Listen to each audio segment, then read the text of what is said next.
kita menang, lo sekarang udah tidak punya kekuasaan, tidak punya power gitu loh. Karena yang namanya kelamin itu dianggap sebagai power, Frank. Jadi itu sebagai hukuman. Banyak orang zaman dulu kalau dia dihukum, di zaman Bizantium misalnya, dia dihukum mati. Caranya apa? Dikebiri. Karena kalau dikebiri itu namanya hukuman mati. Dianggap sama dengan hukuman mati. Karena biasanya karena kan kamu bilang tadi nggak pakai anestesi, akhirnya menjadi perdarahan, jadi infeksi, mati.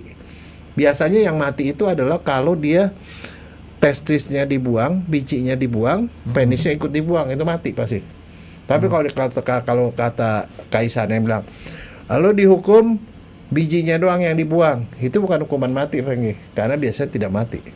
Yang mati itu kalau penisnya dibuang, karena kalau penisnya dibuang perdarahannya hebat. Ya, beda sama yang Kasim tadi kan Kasim beda. Ya? Itu sesuatu yang beda. Diurus sama dia waktu itunya ya. Kalau ini kan dihukum cuman. Ya, tapi enggak doang. Jadi gini, dalam sejarahnya itu kalau orang dikebiri zaman dulu karena tidak ada anestesi, tidak dikasih antibiotik, tidak diapain, biasanya dari 5 yang dikebiri, yang 4 mati, Franky. Nah, yang tidak mati itu biasanya bisa jadi pejabat, Franky. Mana si Kasim, Dok? Ya.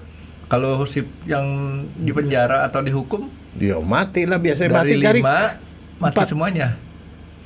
4 mati, 1 bunuh diri. Ya, tapi kalau misalnya yang nggak mati pun mereka ada yang survive, tapi yang survive kemungkinannya kecil. Dia bunuh diri, Dok. Dianya. Nah, sekarang pertanyaannya, apa ya sih yang diharapkan atau dituju dengan melakukan kebiri itu? Apaan tadi kan kamu bilang di kebiri itu yang dibuang itu adalah bijinya, batang, sakar sama batangnya. Sebenarnya apa yang dituju? Kan kalau laki-laki kan punya gairah seksual itu kan kalau dia masih punya hormon laki-laki. Ya. Kalau dibuang dia punya bijinya, ya hilang. Tuh kamu udah jadi dokter tuh. Enggak. Simak cerita selengkapnya di YouTube channel X Undercover dan jangan lupa di subscribe.